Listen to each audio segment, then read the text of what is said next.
Hello everyone, welcome to academy plus once again. तो हमने last class में पढ़ा था एसिड बेसिस की प्रॉपर्टीज़ क्या होती हैं, इंडिकेटर्स क्या होते हैं।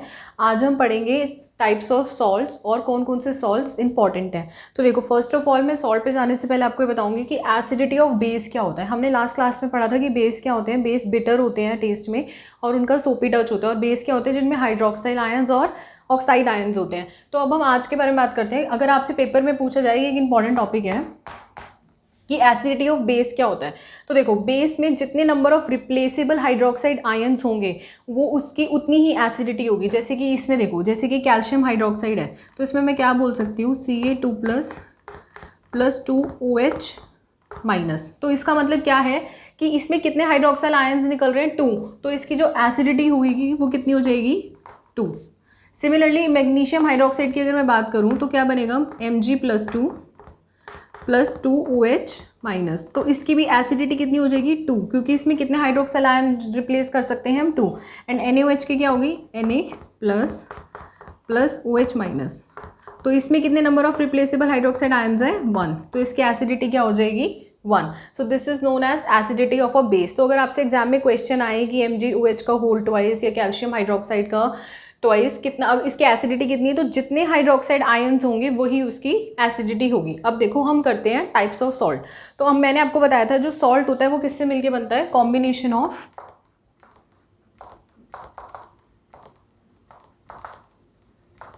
Acid and base.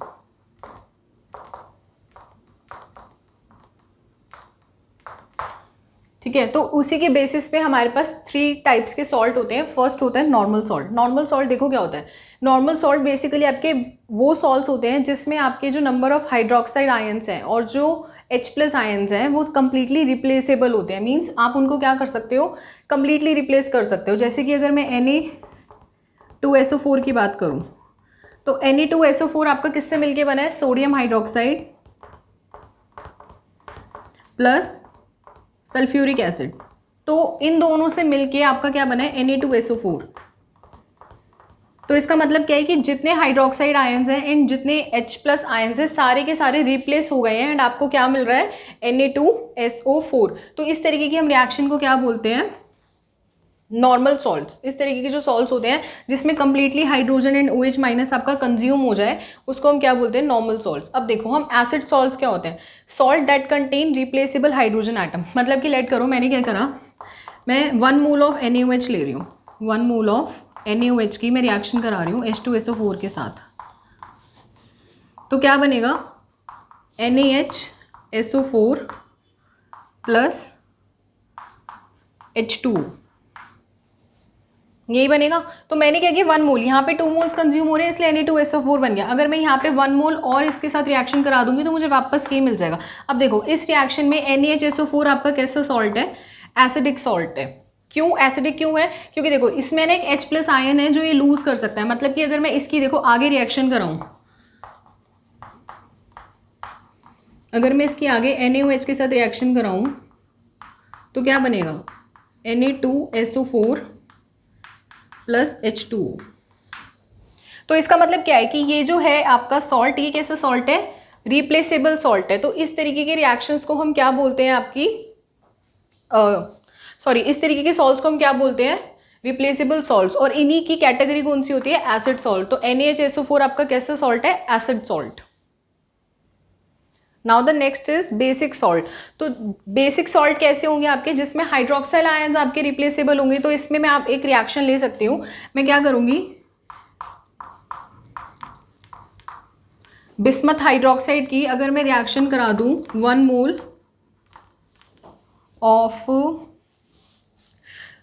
ऑफ आप कोई भी एसिड ले लो, कुछ भी ले लो, HNO3 ले लो, 1 मोल ऑफ HNO3 के साथ अगर मैं रिएक्शन कराऊं, मैं 1 मोल ले रही हूँ, बट याद रखना इट इज़ BiOH का whole twice NO3 plus H2O। अब देखो, इसमें हाइड्रोक्साइड आयंस कितने थे, 3।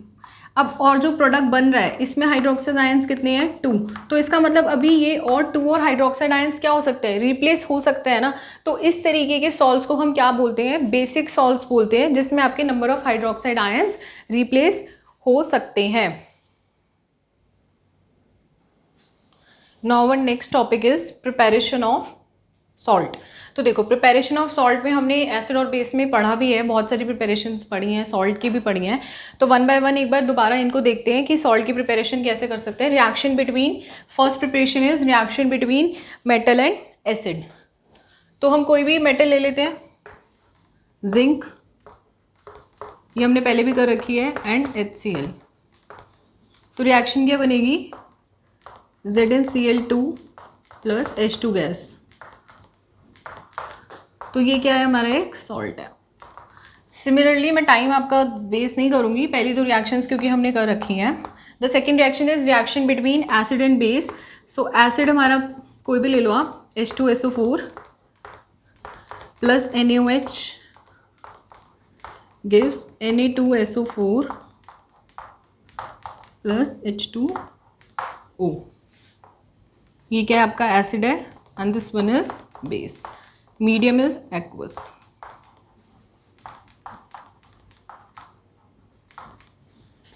Now our third reaction is by direct union of metal and a non-metal. तो हम कोई भी मेटल ले लेते हैं, सोडियम ले लेते हैं, प्लस एंड नॉन मेटल कोई भी सोडियम मेटल ले लो और कोई भी नॉन मेटल क्लोराइड ले लो, एंड दिस इज NaCl। तो ये जो क्या है, ये हमारी रिएक्शन कैसी है आपकी, by direct union of metal and a non metal. So यहाँ पे जो सोडियम है आपका and chlorine,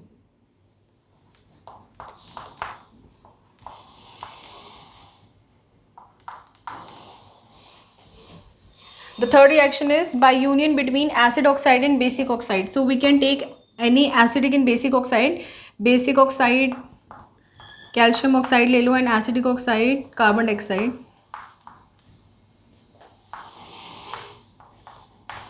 So our answer is CaCO3 solid. So this is our preparation of solid, जिसमें हमने दो न्यू प्रिपरेशंस पढ़ी हैं। The first preparation is by direct union of metal and a non metal, and the second one is by union between acid oxide and basic oxide, where आपके जो metallic oxides होते हैं वो basic oxides होते हैं, और जो आपके नॉन मेटालिक ऑक्साइड्स होते हैं वो एसिडिक होते हैं। जैसे कि कार्बन डाइऑक्साइड आपका क्या है, एसिडिक ऑक्साइड है, और कैल्शियम ऑक्साइड क्या है, आपका बेसिक ऑक्साइड है। So our next topic is reactions of base. So our next topic is properties of salt. तो अब देखो सॉल्ट की प्रॉपर्टीज में हम क्या करेंगे, our first salt properties of reaction with acid. तो अगर हम एसिड के साथ रिएक्शन कराएं सॉल्ट की, तो कंसिडर करो एनी सॉल्ट NaCl,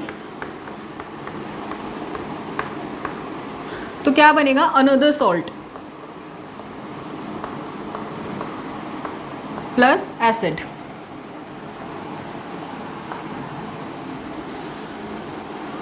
तो जब आप किसी सॉल्ट की रिएक्शन कराते हो एसिड के साथ, आपको क्या मिलता है, again salt and acid but different, salt and acid.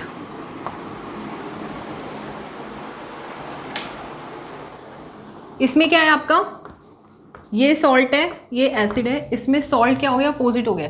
इसमें क्लोराइड का सॉल्ट है और सल्फेट मतलब कि ऑक्सी एसिड आपका क्या है, सल्फर का, इसमें आपका सल्फेट का सॉल्ट है और एसिड क्या है आपका, क्लोराइड का। Now the reaction of salt with base. तो जिस तरीके से हमने ये रिएक्शन करी है, ऐसे ही हम कोई सॉल्ट ले लेते हैं, अमोनियम ले लेते हैं, salt of ammonium sulphate NH4, base ले लो NaOH। तो क्या बनेगा, NH4OH। अब आपका जो नया बेस बना है, जो न्यू बेस बना है वो क्या है, अमोनियम हाइड्रोक्साइड प्लस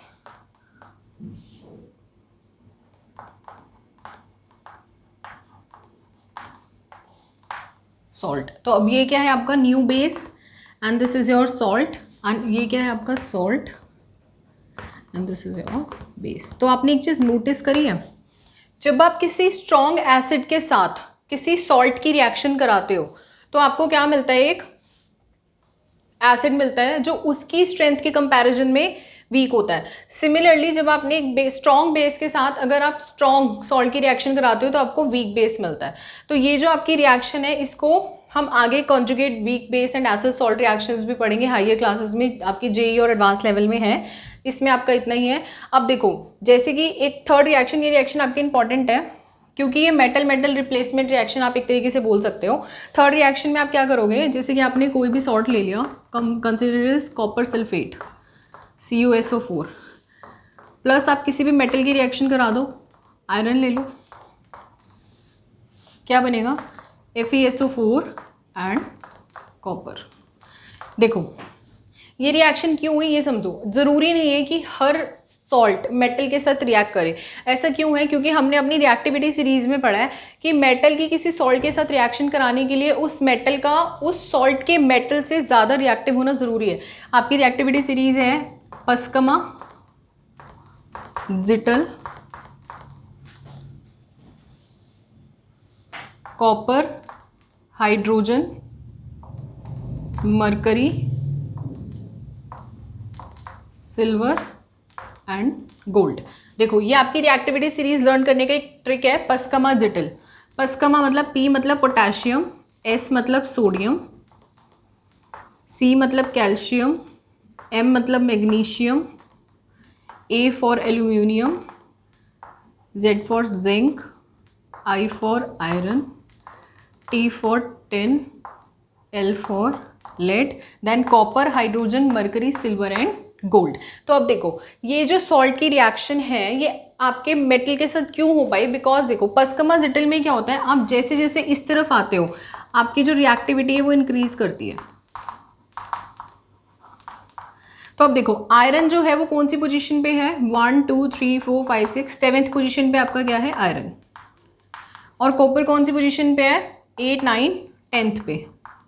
तो इसका मतलब क्या है कि आयरन जो है वो कॉपर से क्या है ज़्यादा रिएक्टिव है। तो इसका मतलब क्या है कि आयरन कॉपर को रिप्लेस कर सकता है, इसलिए ये रिएक्टिविटी सीरीज ना बहुत इंपॉर्टेंट है, आपके बहुत आगे काम आने वाली है, इसको लर्न कर लेना।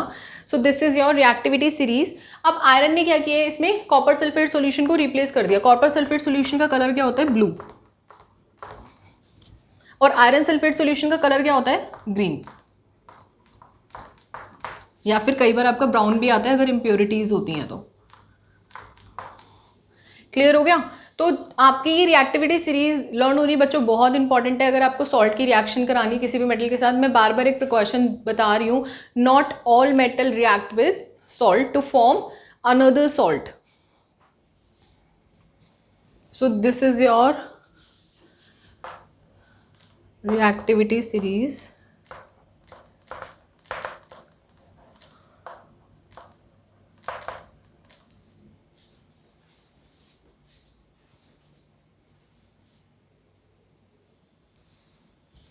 Now our next property of salt is based on pH.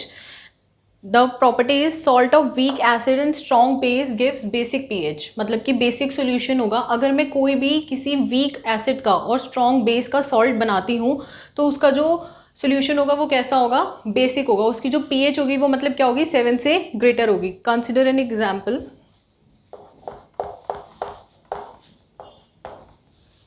Strong base and weak acid Na2CO3 का अगर मैं सॉल्ट की हाइड्रोलिसिस करूं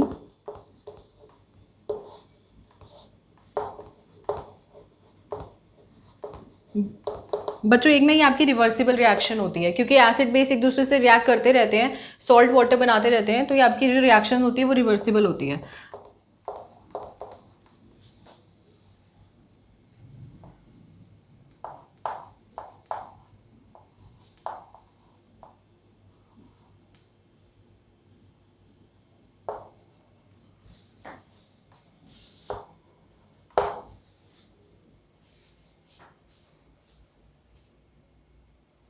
तो अब देखो जो हमारा ये क्या है, ये सॉल्ट है, ये water, and this is strong base, और ये क्या है आपका weak acid, carbonic acid.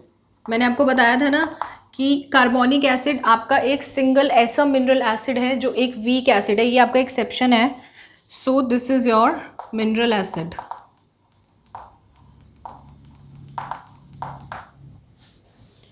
So in this reaction we noticed that जो सॉल्ट है आपका वो किससे मिलके बना है, स्ट्रॉन्ग बेस और वीक एसिड से। अब देखो क्योंकि ये एक स्ट्रॉन्ग बेस है और ये एक वीक एसिड है, तो इतना तो क्लियर हो चुका है कि स्ट्रॉन्ग, जो सिंपल सी बात है भाई, अगर आप अखाड़े में किसी पहलवान के साथ किसी पतले को ले जाओगे लड़ने के लिए, तो क्या होने वाला है भाई, अखाड़े में क्या होने वाला है, जो पहलवान होगा वही जीतेगा। तो सिमिलरली यहाँ पे भी यही होगा, जो स्ट्रॉन्ग बेसिस होते हैं हमारे, स्ट्रॉन्ग जो भी फैक्टर होगा वो क्या होगा, वो वीक के कंपैरिजन में हमेशा स्ट्रॉन्ग ही रहेगा ना। तो इसका मतलब क्या है कि जो स्ट्रॉन्ग बेस है इसकी जो पीएच होगी वो क्या होगी सॉल्यूशन की, ग्रेटर देन 7 होगी।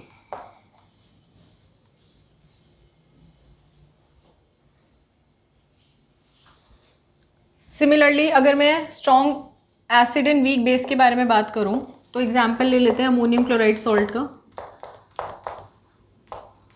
अगेन हाइड्रोलिसिस है, सॉलिड क्या बनेगा, NH4OH प्लस HCl।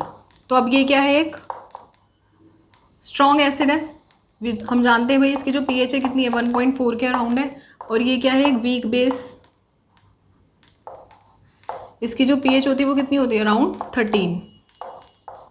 तो अब इसमें भी हमने क्या नोटिस किया कि जो सॉल्ट जिसका एसिड स्ट्रॉन्ग होता है और बेस वीक होता है, वो क्या करता है, उसकी जो पीएच आएगी कंपाउंड की वो कितनी आएगी, लेस देन 7 सॉल्यूशन की। ये बहुत इंपॉर्टेंट है, बहुत इंपॉर्टेंट है ये एनटीएससी के पॉइंट ऑफ व्यू से। और सीबीएसई में भी इसकी प्रॉपर्टीज आती रहेंगी।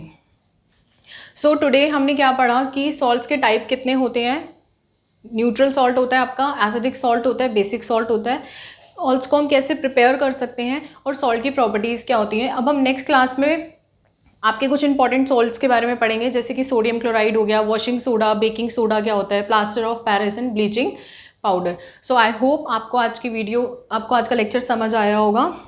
अगर आपको कोई भी लेक्चर से रिलेटेड डाउट है, क्वेश्चन से डाउट है, तो आप हमें कमेंट सेक्शन में बता सकते हैं। आई विल ट्राई कि मैं आपके सारे क्वेश्चंस के क्वेरीज कमेंट सेक्शन से देख के आपको बता पाऊँ। Please do like, subscribe and share our channel. Thanks for watching.